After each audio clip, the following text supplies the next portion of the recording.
સુરતના પાંડેસરા વિસ્તારમાં ઝોલાછાપ તબીબોએ મળીને હોસ્પિટલ શરૂ કરી દીધી। પોલીસ અધિકારીનું નામ પણ આમંત્રણ પત્રિકામાં આવ્યા બાદ તબીબી અસલમ વ્યથિત થયા હતા।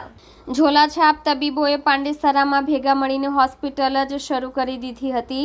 જનસેવા મલ્ટી સ્પેશિયાલિટી હોસ્પિટલ નામ આપી દીધું હતું, જેમાં 24 કલાક ઇમરજન્સી સેવા આપવાનું બોર્ડ પણ મારી દીધું હતું। સાથે જ પોલીસ અધિકારીનું નામ પણ આમંત્રણ પત્રિકામાં આવ્યું હતું। દર્દીઓને લૂંટવા માટે શરૂ થયેલી આ હોસ્પિટલનો ભાંડો ફૂટી ગયો છે। આ હોસ્પિટલ શરૂ કરનારમાં 2 સામે બોગસ મેડિકલ પ્રેક્ટિસ તો ત્રીજા સામે દારૂની હેરાફેરીના કેસમાં અગાઉ ઝડપાઈ ચૂક્યો છે।